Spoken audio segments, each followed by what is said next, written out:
أعوذ بالله من الشيطان الرجيم بسم الله الرحمن الرحيم الحمد لله رب العالمين وبه نستعين اللهم صل على سيدنا محمد النبي الأمي وعلى آله وصحبه وسلم رب اشرح لي صدري ويسر لي أمري واحلل عقدة من لساني يفقه قولي ولا حول ولا قوة إلا بالله العلي العظيم إلهي أنت مقصودي ورضاك مطلوبي أعطني محبتك ومعرفتك السلام عليكم ورحمة الله وبركاته الحمد لله والشكر لله. Kita bersyukur kehadrat Allah Subhanahu wa ta'ala atas limpah kurnia-Nya yang telah mencipta kita, memanjangkan umur kita dan mengurniakan kepada kita nikmat-nikmat-Nya yang sangat banyak zahir dan batin. Mudah-mudahan segala nikmat-nikmat yang dikurniakan itu sentiasa dikurniakan kepada kita dan dijadikan kita termasuk dalam golongan orang-orang yang bersyukur. Mudah-mudahan dengan berkat syukur Allah Subhanahu wa ta'ala bukan saja memelihara, menjaga dan mengekalkan nikmat yang sedia ada ini, malah ditambah lagi dengan nikmat-nikmat kurniaan yang lain. Dan insyaAllah pada malam ini akan diteruskan lagi huraian kalam hikmat Al-Syeikh Ahmad Ibn Atta'illah Al-Iskandari radhiyallahu anhu. Kalam hikmat yang ingin dijelaskan pada malam ini ialah kalam hikmat yang ke-270. Kata Syekh Ibn Atta', Rubba umrin ittasa'at amaduhu wa qallat amdaduhu wa rubba umrin qalilatin amaduhu katsiratin amdaduhu. Jadi yang ada dalam kitab saya ni ada sedikit kesilapan ejaan dan baris. Ada silap letak baris dan silap eja sikit. Jadi yang lebih dekatnya rubba umrin ittasa'at amaduhu wa qallat amdaduhu. Ittasa'at amaduhu qallat amdaduhu. Wa rubba umrin qalilatin amaduhu kasiratin amdaduhu. Itu yang lebih dekat kepada teks asal dia lah. Maksudnya ada kalanya umur, yakni usia seseorang itu lanjut, yakni panjang, umur panjang masanya, tetapi sedikit manfaatnya. Umur panjang, manfaat sikit. Dan ada kalanya umur itu pendek, tak panjang. Pendek yang disingkat masanya, tetapi banyak yang besar manfaatnya. Yang kurnia yang didapatnya daripada Allah itu banyak. Jadi menerusi kalam hikmat Syekh Ibn Atta' yang ke-270 ni, Syekh nak beritahu kepada kita tentang realitinya tentang umur ni lah. Kadang-kadang umur seseorang tu panjang, tapi lempah kurnia yang didapat tak banyak. Lempah kurnia Allah Ta'ala lah, dari sudut hidayahnya, rahmatnya, keberkatannya dan macam-macam. Umur panjang, tapi hidayah, taufik, amal soleh tak banyak berlaku atas diri dia. Dan boleh berlaku sebaliknya, kadang-kadang umur tu pendek je, kata Syekh Ibn Atta. Tapi banyak sekali lempah kurnia Allah Ta'ala yang dikurniakan kepadanya. Banyak sekali. Jadi pendek panjang umur ni itu bukan ukuran lah. Hak pentingnya banyak sikit rahmat dan juga kurnia Allah Subhanahu Wa Ta'ala yang diperolehi, yang didapati. Ada kemungkinan orang mungkin umur dia panjang, tapi hidup dia itu banyak kosong, sia-sia. Bahkan banyak keburukan lagi. Habis panjanglah umur, tapi banyak kebaikan pun tak banyak, tak ada. Kejahatan banyak pula, lebih lagi lah. Berlaku zaman seorang sahabat, Sa'ad bin Abi Waqqas, kalau tak silap saya lah, dia pernah difitnah orang. Difitnah. Dia kata dia ni ambil barang orang lah, ambil harta orang, ambil tanah orang. Orang fitnah dia. Lalu dia berdoa kepada Allah. Adalah seorang tu, ada seorang mulut berahi buat cerita pelik-pelik orang ni. Ada zaman tu seorang tu. Jadi Sa'ad ni, kalau tak silap saya Sa'ad lah, kalau tak silap mungkin saya kena cek balik nama sahabat ni. Jadi akhir sekali oleh kerana dia difitnah dengan berat lah, difitnah dengan fitnah yang berat. Sudah tentu bila fitnah ni mengaibkanlah, itulah macam-macam lah. Dia minta, mungkin atas kerana dia dizalimi ni, dia minta berdoa kepada Allah supaya orang ni, orang yang buat fitnah ke dia ni, umur dia panjang, tapi panjang dalam keadaan kehinaan. Minta umur panjang lah, tapi dalam keadaan kehinaan. Dan memang kenyataannya orang yang berkenaan tadi itu umur panjang. Siapa riwayat menyebut, nak beritahu panjangnya umur dia tu, siapa bulu mata ni panjang, tutup mata. Bayangkan umur panjangnya ni, bulu mata di atas ni panjang lama, tua, tutup. Maksudnya habis nak tutup mata. Jadi satu tamsilan gambaran nak khabar umur panjang. Tapi kerjanya apa benda? Duduk kaca tina hak lalu tepi-tepi jalan. Orang puang hak lalu jalan tu duduk kaca. Tu kerja dia. Duduk kaca tina-tina hak lalu. Orang puang hak lalu jalan-jalan tu dia pergi kaca. Sehingga akhir sekali orang tanya dia guna keadaan gini, dia kata mungkin dia teringatlah atas kesilapan hak lama yang dia buat tu. Aku ni gini ni kerana doa sahabat tadi lah.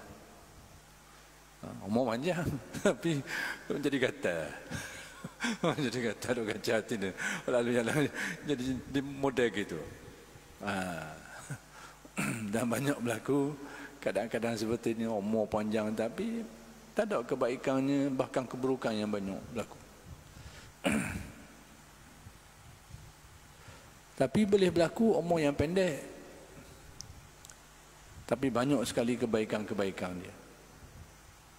Banyaklah contoh orang-orang yang umurnya tak panjang, tapi banyak jasa dia, banyak kebaikan-kebaikan dia tu yang terbuat. Taklah panjang sangat. Imam Ghazali umur bukan panjang sangat dia tu. Umurnya 55 tahun je lebih kurang. 55 tahun. Kalau kita ni tak baca lagi. Tak baca sekarang lagi. Tapi kita tahulah jasa dia ke mana. Al-Ghazali ni. Al-Imam An-Nawawi pun gitu juga. Tak panjang umur dia.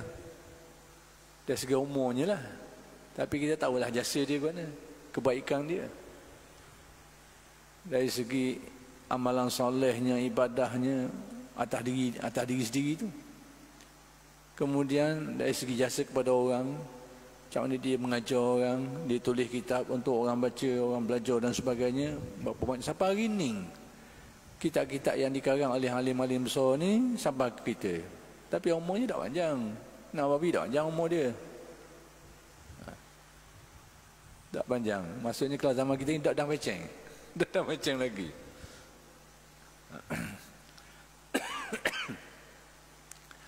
Jadi kadang-kadang umur tu tak panjang sangat, tapi banyak sekali lepas kurnia Allah Subhanahu Wa Taala. Maka sebab itulah berkait dengan umur ni, sebab kita ni rata-rata ni memang berasa nak umur panjang. Ramai kita memang gitu. Jadi ramai orang kita ni nak supaya umur panjang. Dan bahkan memang termasuk dalam doanya, minta panjangkan umur, panjangkan. Tapi Syekh Ibn Atta nak khabar, ni kenyataannya. Kalau kita minta panjang umur sungguh. Tapi kalau sekiranya mana kebaikan tak ada, tidak ada erti sangat. Maka sebab itulah, kalau kita nak minta umur panjang, jangan ayat sekerat tu je. Ya Allah, ya Tuhan, aku panjangkan umurku. Boleh nyakit hak jenis bulu mata lebat tadi, tutup mata tu bukan. Umur panjang sungguh, boleh model macam gitu. Jadi, jangan ayat sekerat. Minta, ya Allah, ya Tuhanku, panjangkan umurku, sekiranya itu adalah kebaikan untuk aku. Ayat tu biar tergantung, biar nyambung itu. Kalau panjang umur saja, boleh jadi macam-macam. Maka di sini timbul masalah juga. Boleh tak kita nak minta mati? Maksudnya, ya Allah, aku matikanlah aku.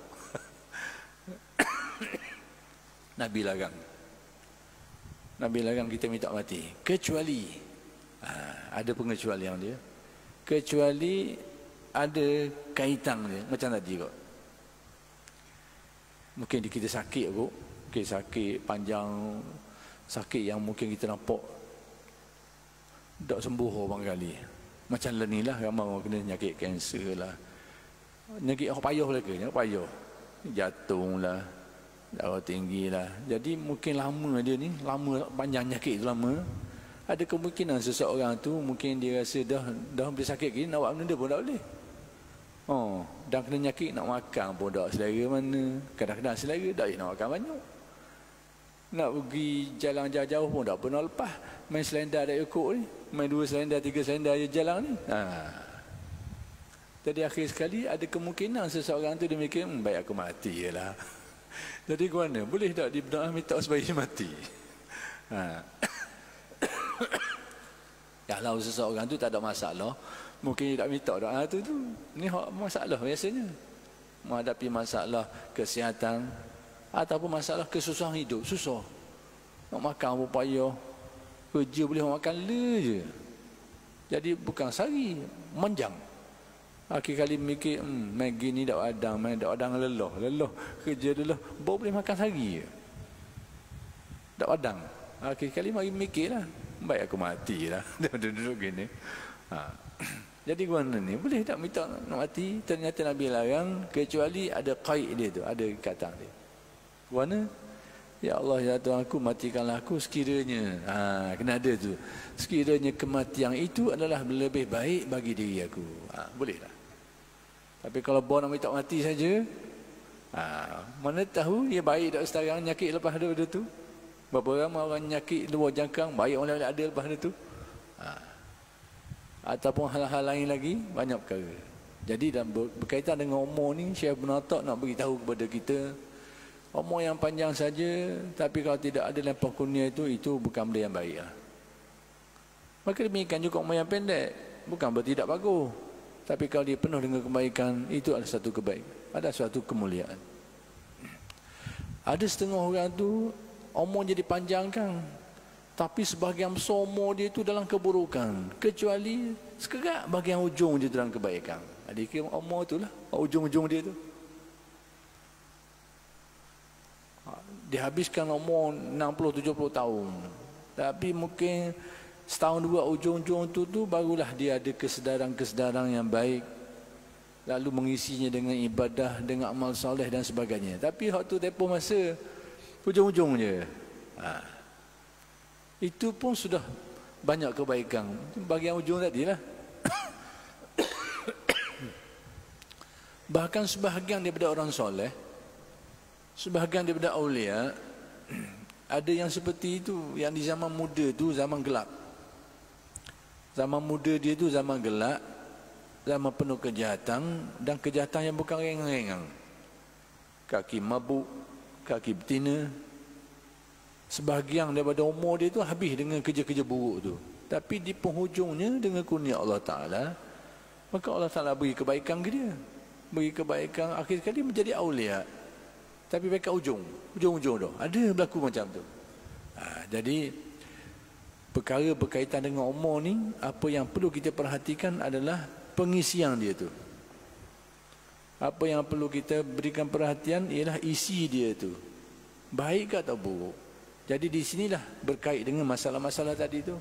Nak minta umur panjang ke, nak minta supaya mati ke, ni nak minta guna-guna ke, biar ada kaitan tu. Panjangkanlah umurku ya Allah, sekiranya itu lebih baik, memberi kebaikan untuk aku. Tapi awak jenis minta tadi pula tu, matikanlah aku ya Allah, sekiranya kematian itu adalah lebih baik bagi diri aku. Itu kurang dia.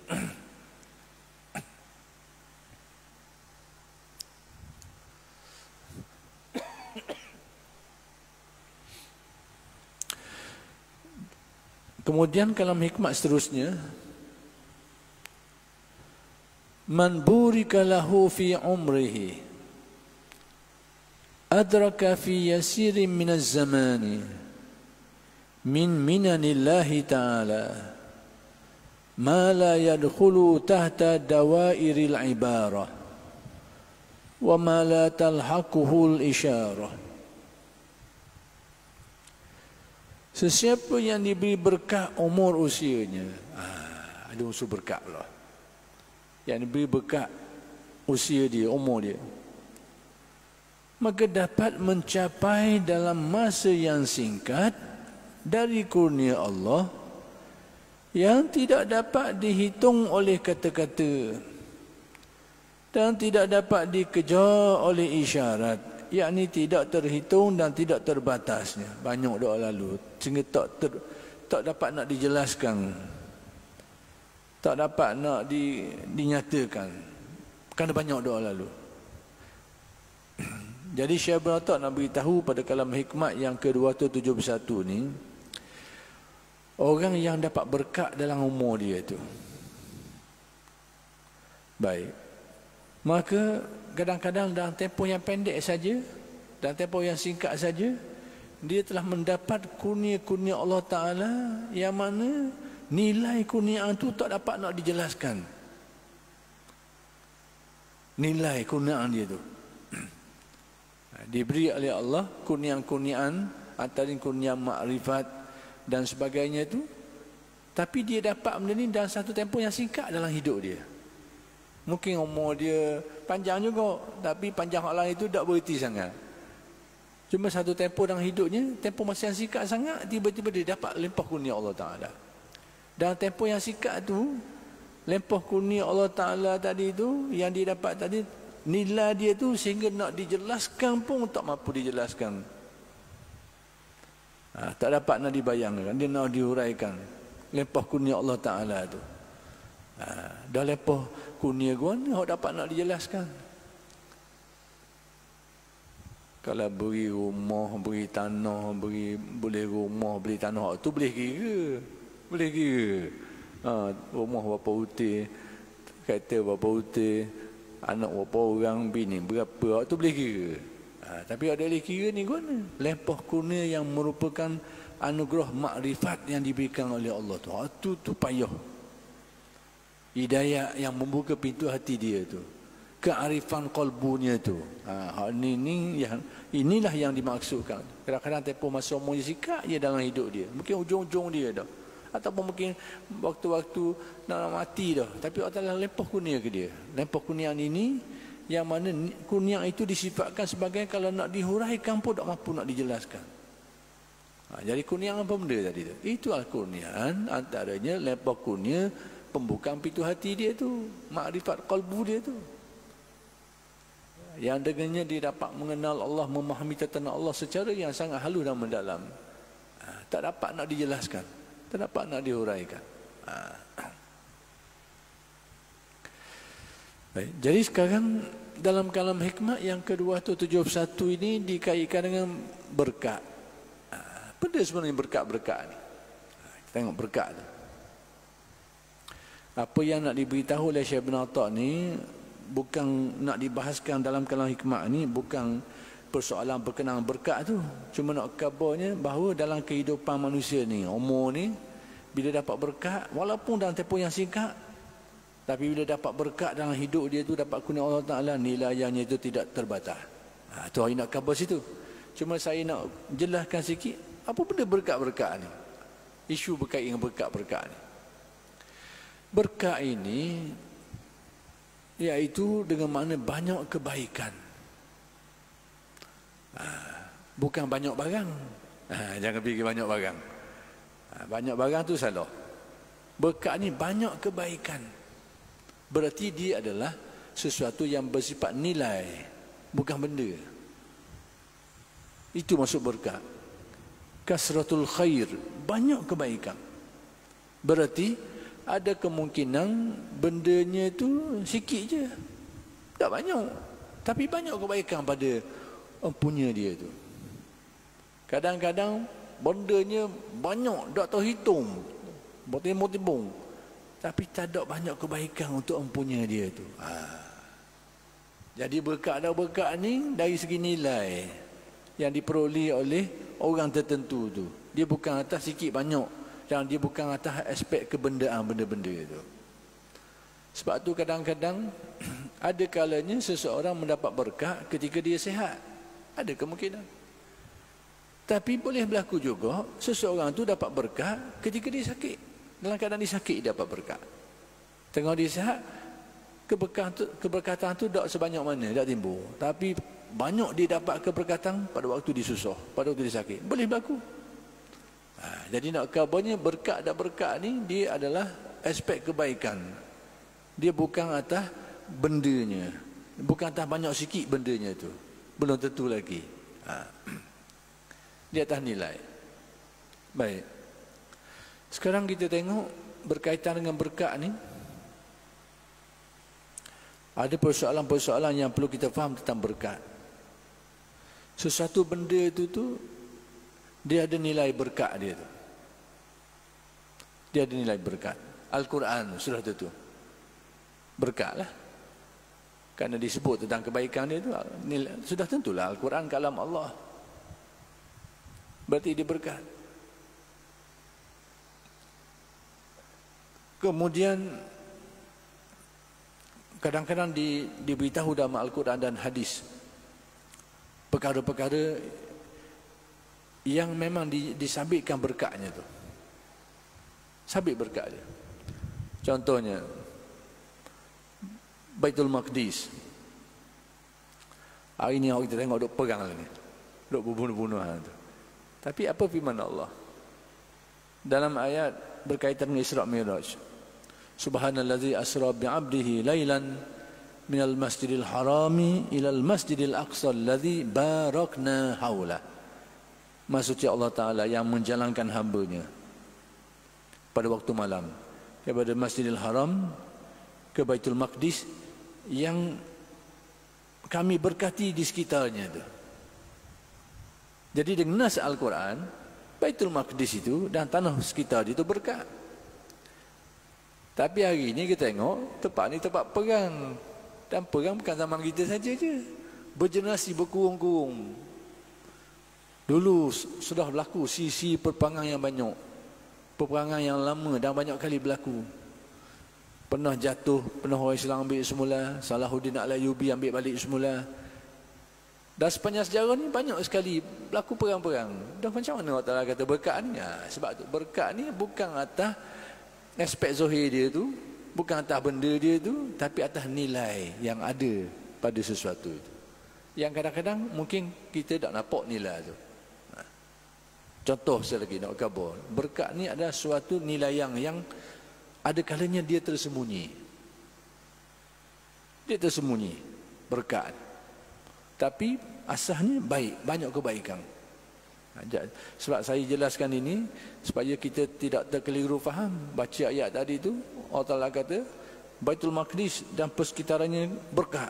Tapi kenyataan sejarahnya perang semua situ. Jadi sebab itu saya kata ada kalanya orang dapat banyak keberkatan pada waktu dia sakit. Dan ada kalanya orang dapat banyak keberkatan pada waktu dia sihat. Jadi sihat sakit ini bukan ukuran berkat. Ada kalanya berkat itu ada dalam keadaan sihat. Ada kalanya berkat itu ada dalam keadaan sakit. Sebab kasratul khair ini, kebaikan ini kadang-kadang nampak perkaranya, kadang-kadang tersembunyi perkaranya. Jadi bila sebut tersembunyi ni kita tak dapat nak tahu dengan baiklah, maka wahyu lah yang beritahu kita. Wahyu. Dalam Al-Quran dinyatakan tadi tepat. Kadang-kadang disebut dalam Al-Quran tentang masa. Masa tu ada berkat. Inna anzalnahu fi lailatin mubarakah. Kami turunkan Al-Quran itu pada malam yang diberkati. Fi lailatin mubarakah. Jadi malam masa lah dinaskan dalam Al-Quran berkat. Malam diturunkan Al-Quran itu berkat. Jadi kalau kita tengok Al-Quran dan hadis, ada tempat yang disabitkan berkatnya, ada waktu yang disabitkan berkatnya, bahkan ada pohon yang disabitkan berkatnya. Itu dalam surah An-Nur itu. Apa tu? Allahu nurus samawati wal ard, masalu nurihi kamishkatin fiha misbah. Al-misbahu fi zujajah. Az-zujajatu ka'annaha kaukabun durriyun yuqadu min syajaratin mubarakatin. Syajarah mubarakah. Pokok tin. Pokok pokok zaitun tu. Syajaratin mubarakah, iaitu disebut sebagai pokok yang berkat. Pokok pun disifatkan sebagai berkat. Maksudnya banyak kebaikan dia tu. Mungkin sebahagian kita tahu, sebahagian kita tak tahu. Sebahagian kita nampak, sebahagian lagi kita tak nampak berkat itu. Tapi oleh kerana wahyu beritahu, nas Al-Quran dah diberitahu, kita kena percayalah, yakinlah. Nak kabarnya adanya berkat ni, berkat. Nak kabar tu ya adanya berkat, adanya kebaikan. Dah benda-benda hak tidak diberitahu, hak dah diberitahu, hak tadi ada diberitahu. Malam, tepat, pokok, dinaskan. Dah hak lain tak berkat. Yang diberitahu tu jelaslah. Maka benda-benda lain pun yang ada kebaikan-kebaikannya itu, maka sudah tentu berkatlah. Ayat Al-Quran. Wa nunazzilu minal Qur'ani ma huwa syifaa'un wa rahmah. Kami turunkan Al-Quran itu apa yang menjadi syifa', penyembuh, dan rahmah, menjadi rahmat. Penyembuh, rahmat, berkatlah tu. Jadi ada benda yang dinaskan, ada yang tidak dinaskan, tapi bahawa dipahami ada kebaikan dia itu. Kebaikan itu berkat. Itu faham makna berkat. Ada kebaikannya. Baik. Persoalan sekarang, persoalan kedua, kait ni. Daripada berkat tadi itu makna dia. Daripada berkat ni ada tabarruk, panggil tabarruk, ambil berkat. Bila ada berkat, dah nak ambil berkat boleh tak? Ni dia. Di sinilah timbul masalah. Sehingga ada sekelompok, terutamanya sahabat-sahabat kita yang berfaham Salafi Wahabi ni, ia menolak kerah benda ni. Bahkan sebahagian itu mensyirikkan benda ni. Begitu pula dah syirikkan. Saya nak cerita satu kisah tentang pemikiran seperti ini yang disyirikkan. Tapi akhir sekali bila berhujah, Allah berhujah. Bukan nak kata apalah.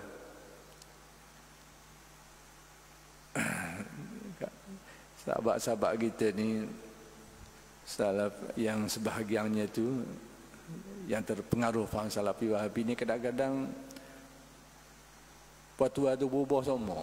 Kali boleh, kali tak boleh, sekali halal, sekali haram, tak tahu. Jadi guna. Atas keadaan, atas masa. Tak apalah, tidak lagi panjang tu lah. Nak cerita contoh. Ambil berkat ni. Yang dianggap sebagai syirik. Lepas tu saya kata ada yang anggapnya sebagai syirik. Tapi bila berhujah, tak nak pergi. Mungkin saya dah cerita dulu, tapi tak apalah cerita balik untuk faham perkara ni. Di Mekah satu ketika dulu, ulama-ulama ada mengajar di Masjidil Haram. Maka dia membabitkan salah seorang ulama, namanya seorang yang dipastikan Syekh Ibn Sa'din, seorang tafsir, orang yang baik, alim ulama, ahli tafsir, cuma dia agak cenderung ke faham Salafi Wahabi sikit. Tapi dia seorang ulama yang alim. Dia akui dia ada kitab tafsir dia. Kemudian dalam masa yang sama ada seorang alim yang mengajar. Cuma di sini sumber kisah ni menyebut beberapa nama. Sama ada benda ni berlaku pada orang berbeza ataupun mungkin pencerita periwayatan tu mungkin tak jelas gitulah. Tapi yang kuatnya dia membabitkan iaitu Sayyid Alawi Al-Maliki. Sayyid Alawi, ayah kepada Sayyid Muhammad Ibn Alawi Al-Maliki, ulama Saudi yang sudah meninggal, yang terkenal tu. Ayah dia dulu. Tapi ada riwayat lain khabar cerita ni membabitkan tokoh lain namanya Syekh Hasan Al-Mashhad. Dua-dua ni merupakan ulama besar di Masjidil Haram. Tak apalah, salah seorang dah. Tapi saya cenderung kepada ini kisah membabitkan Sayyid Alawi Al-Maliki. Tapi kisahnya orang tak nafi. Cuma apakah berlaku melibatkan Sayyid Alawi ataupun Syekh Hasan Al-Mashhad, itu mungkin ada keperbezaan penceritaan tu. Mungkin ada kelainan dari segi penceritaan kisah tu. Tapi kisahnya serupa, guna kisah dia. Berlaku hujan. Hujan di Masjidil Haram. Dan kita tahu Kaabah ni kan, dia ada corong di atas tu, corong. Bila air hujan jatuh atas atap Kaabah tu, dia akan tubik kat corong tu. Corong dia tu. Jadi Mekah ni jarang hujan, jarang sangat. Lening je mari pelik-pelik, banjir lah, salji lah, macam-macam. Dulu jarang. Bila hujan, maka air yang jatuh atas Kaabah tu meluncur keluar kat tu. Apa yang berlaku? Orang-orang Arab ni berebut pergi ambil air, tadah air ni. Kenapa? Kerana mereka anggap ini berkat. Berkat air ni. Lalu mereka pun ambil. Tapi tindakan ini dilarang oleh pengawal-pengawal yang jaga tu. Mereka larang orang Arab ni, dia kata ini syirik ni, syirik. Tu saya kata, ada orang kata syirik ni. Ada yang berfaham seperti itu tu. Syirik ni. Tak boleh ni syirik. Ambil berkat ni syirik. Jadi orang-orang Arab ni bila dilarang, lalu pergilah merujuk kepada ulama yang ada pada masa tu, yang dalam kisah ni iaitu Sayyid Alawi Al-Maliki tadi tu. Dirujuk ke dia, tanya macam mana hukum mengambil berkat dengan air hujan jatuh atas Kaabah tu. Sayyid Alawi kata boleh. Tok Guru kata boleh. Bila dipertuakan oleh Tok Guru besar ni boleh ni, mereka pun pergi semula. Pergi tadah air. Ada mandilah, minum gitu lebih kurang. Dia ambil air, ambil berkat dengan air. Jadi bila pengawal-pengawal ni larang, tak endah. Sebab apa dia kata? Sudah Syekh Alwi kata boleh. Ulama besar tadi kata boleh buat benda ni. Jadi bila pengawal-pengawal ni larang, tak endah lah. Sebab ada fatwa ni khabar boleh ni. Lalu guna. Jadi pengawal-pengawal ni pergi merujuk kepada ulama seorang lagi pula. Syekh Ibn Sa'din tadi tu, yang juga ulama besar juga tu, mengajar di Masjidil Haram juga. Pergi rujuk ke dia. Khabar ke dia bahawa orang Arab ni ambil berkat dengan air hujan ni, kita larang dah ni, dah endah ni. Lepas tu dah sebab apa? Sebab dia kata Syekh Said Alawi ni khabar kata boleh benda ni. Bila sapa kepada Syekh Ibn Sa'din ni, dia pun bangun selalu. Bangun. Bila dia bangun, dia pergi terus kepada halaqah pengajian ilmu Said Alawi Al-Maliki ni. Dia pergi. Dia pun pergi. Dia pergi situ tu, dia pun duduk. Ulama lain kira. Kecenderungan dia mungkin ada kecenderungan gaya berfikir faham salafi wahabi sikit, tak apalah. Nak cenderung atas situ nak tak apa. Tapi kesajanaan dia, adab dia masih dia jaga. Tak macam alim kita learning, berat nandang learning. Dalam ilmu, tak berapa tapang, perangai berat nandang. Tu berat. Tu tak tahu berganda.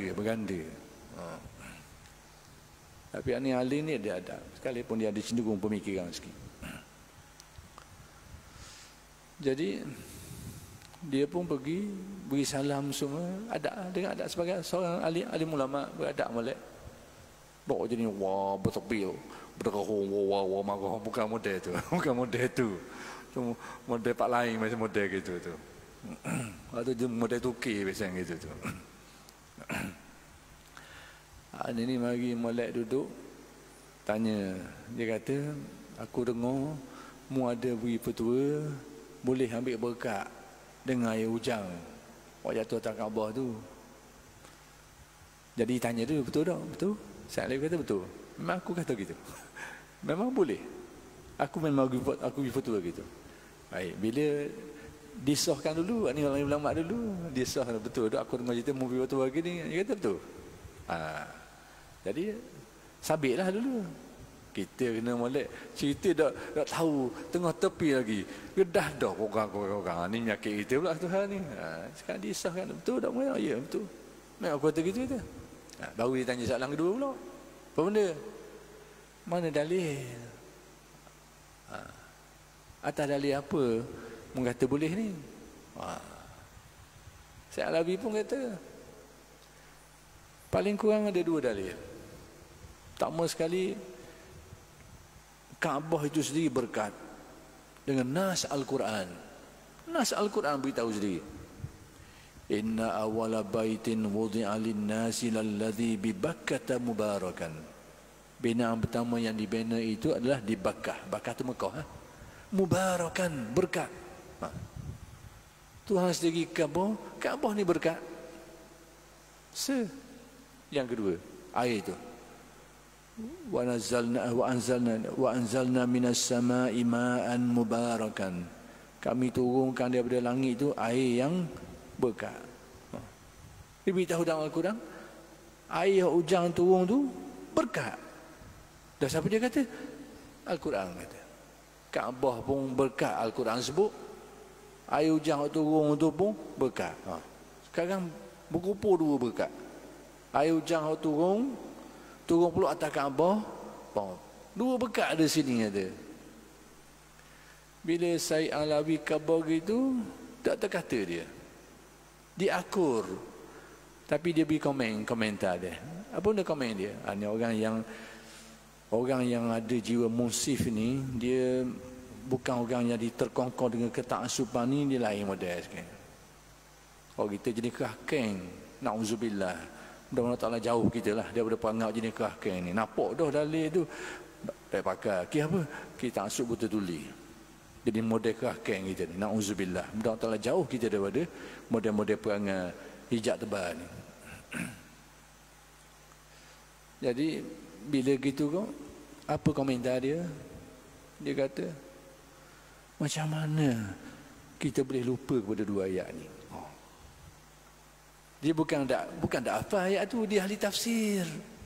Dia ulama besar, dia ahli tafsir, tapi kata bahasa macam mana kita lupa, dak mari apa ke? Dak mari. Dak terlitah ke ayat ni ni. Macam mana kita jadi lupa ayat ni? Dak terlitah ke ayat ni ni. Nak kabarnya istidlal, pendalilan yang disebut oleh Said Alawi itu diakur, dia terima. Cuma dia kata kita dak mari, dak teringat ke ayat ni.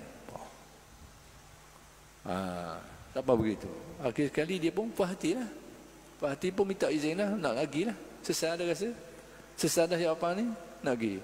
Sebelum dia pergi tu, Said Alawi menghentikan dia. Tunggu dulu dia kata. Seperti tu. Tunggu dulu. Sebab apa? Nung pengawal pengawal hak tadi duduk larang orang lagi tu. Mu kena halang dia, jangan dia larang. Tunggu dulu. Jadi ikut sumber kisah yang saya petik ni, akhir sekali Syekh Ibn Sa'din ni pergi ke tempat. Dia pun mandi tak sekarang itu. Mandi juga. Dia mandi tak sekarang itu. Oh, jadi pengawal Arab tadi, orang marah orang Arab ni kata Syekh, tengok tak guru sendiri buat kerja ni, akhir kali gelak kita. Ini tabarruk, mengambil berkat. Sebab apa? Mengambil berkat atas benda yang sabit berkat. Berkat Kaabah tu sabit dengan Al-Quran. Berkat air hujan sabit dengan Al-Quran. Maka demikianlah perkara-perkara lain yang ada makna-makna kebaikan sekalipun tidak dinaskan. Dan boleh kita tabarruk mengambil berkat. Dan bukan sejenis syirik ini. Ini bukan jenis syirik ini. Yang agaknya syirik tadilah. Yang berfaham salafi, Wahabi kok ada dia lah. Nak faham gitu pun jangan buat lah. Tapi jangan marah lah nak buat ni. Orang ada dasar faham dia ni. Tapi oleh kerana sudah masuknya waktu isyak, kita berhenti setakat ini dulu dan insya-Allah akan bersambung huraian pada minggu-minggu yang akan datang. Aqulu qawli hadza wa astaghfirullahal azim li wa lakum. Assalamualaikum warahmatullahi wabarakatuh.